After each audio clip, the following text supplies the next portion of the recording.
Ingin juga. Kamu dari mana saja, Nak? Bagaimana cucu papa? Suryo berlari mendatangi Sila yang baru saja masuk ke mansion.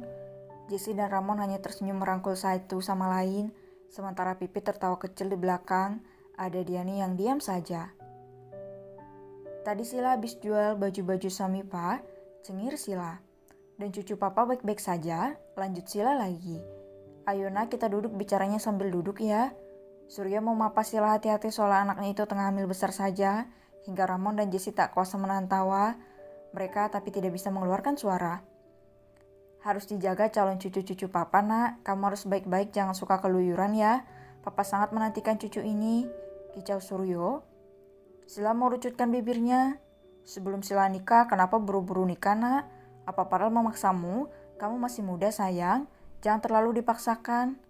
Sila memperagakan kata-kata Suryo hingga yang lainnya tertawa lebar. Sekarang giliran dapat cucu senangnya minta ampun. Kan udah Sila bilang, Pak, kalau Sila udah besar bukan anak kecil.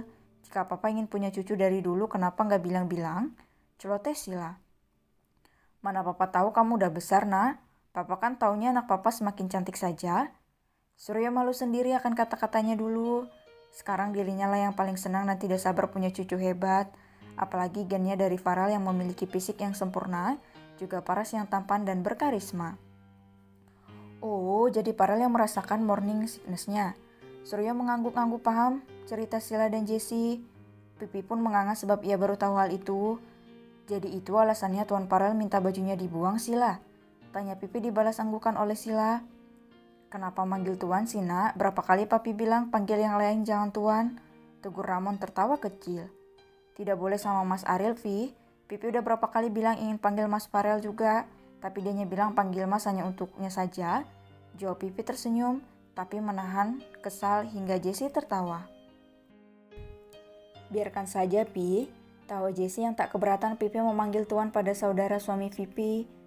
Apa udah beli susu, Nak? Tanya Suryo. Belum, Pak. Jawab Sila. Kalau begitu biar Papa belikan, kamu mau rasa apa, Nak? Tanya Suryo. Tidak usah Suryo, biar aku nanti yang belikan, kekeh Jessie.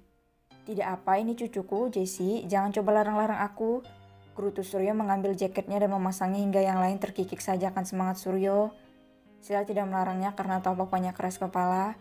Ia tidak bisa melawan jika papanya itu lagi bahagia seperti sekarang. Coklat boleh, Pak, jangan lupa belikan cemilan ya, Pak. Tidak boleh, tolak Jessie, Ramon, dan Suryo serentak begitu tegas. Pipi tertawa lebar sedangkan Sila malah linglung sendiri. Kenapa? Tanya Sila. Kamu hanya boleh makanan sayur dan buah-buahan, sayang, tidak boleh makan makanan berpengawet. Jelas Jessie. Papa akan belikan banyak buah untukmu, Nak. Kata Suryo bergegas pergi, namun Ramon pun minta ikut. Alhasil kedua calon kakek itu belanja bersama ke supermarket. Jessie pergi ke dapur, tinggallah Pipi, Diani, dan Sipa di sofa. Kenapa Sila? Tanya Pipi terdengar meledek. Sila menatap kesal ke Pipi yang mencibirnya. Sekarang akhirnya kamu akan merasakan bagaimana rasanya makanan diatur oleh nyonya besar. Haha. Selamat datang di dunia wanita hamil sayangku, artisku cintaku. Ucap Pipi tertawa lepas lalu pergi meninggalkan Sila diikuti Diani. Sila mendelik kesal. Ia senang sedang hamil tapi mengapa makanannya jadi diatur. Saat Sila belum sadar ia tengah hamil. Makan semuanya dan tidak ada masalah dengan bayinya, tapi saat tahu semua jadi begini. Malam hari makan bersama, Pipi terlihat santai makan salad buah sementara Sila menatap lama salad buah itu. Ia menatap menu makanan keluarganya sangatlah enak. Pipi hanya anti sayur jamur. Suamiku, aku mau makan daging, rengek Sila memelas. Iya sayang, tapi satu suap saja ya. Farel yang menjawab tanpa ragu menyodorkan daging yang sudah ia potong beberapa bagian. Sila dengan cepat memakannya takut Farel berubah pikiran. Kita tukar. Pinta Sila berbinar senang dapat makanan daging. Sayang, tegur Jessie. Sila memberenggut sambil menurunkan pandangannya. Dan Farel tak tega melihat wajah sedih istrinya itu. Baiklah sayang, aku makan buah, kamu makan daging ya. Farel menukar piringnya dengan piring Sila hingga wajah Sila kembali riang. Farel, kenapa kamu malah memberi istrimu makan daging?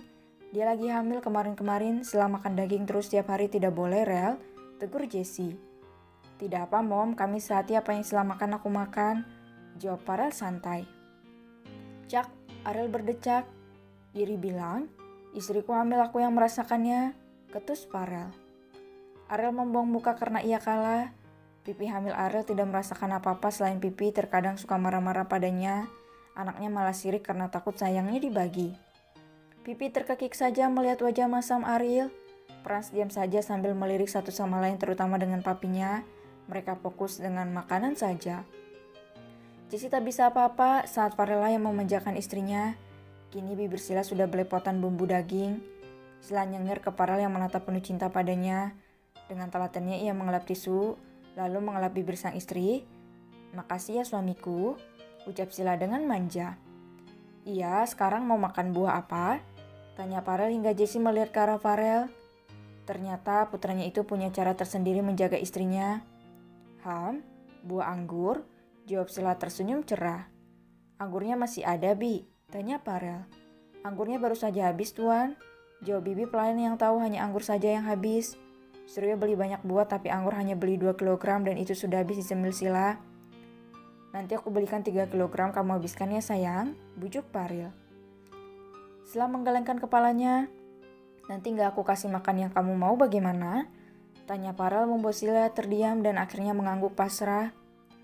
Farel hanya mual di pagi hari, jika ada bau tak biasa, ia tahan maka Farel akan muntah-muntah seperti emak-emak.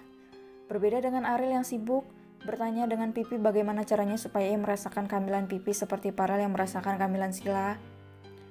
Aduh mas, aku tidak tahu gimana caranya berbagi rasa sakit seperti itu. Jawab Pipi sejak tadi sudah kesal akan pertanyaan Ariel yang membuatnya sakit kepala saja. Coba kita ke dokter ya Beb, ajak Ariel. Mas, udah ah, besok kan mas kerja kan, ayo tidur. Pipi menarik lengan Ariel membawanya ke ranjang. Beb, aku tidak bisa tidur. Asal kamu tahu ya, semua orang iri dengan posisi Farel, dia bisa merasakan kehamilan anaknya. Keluh Ariel. Udah mas, ngapain mikirin orang sih? Lagian setiap perempuan itu punya masa kehamilannya sendiri-sendiri. Cepat, usap-usap perut aku mas, desak Pipi.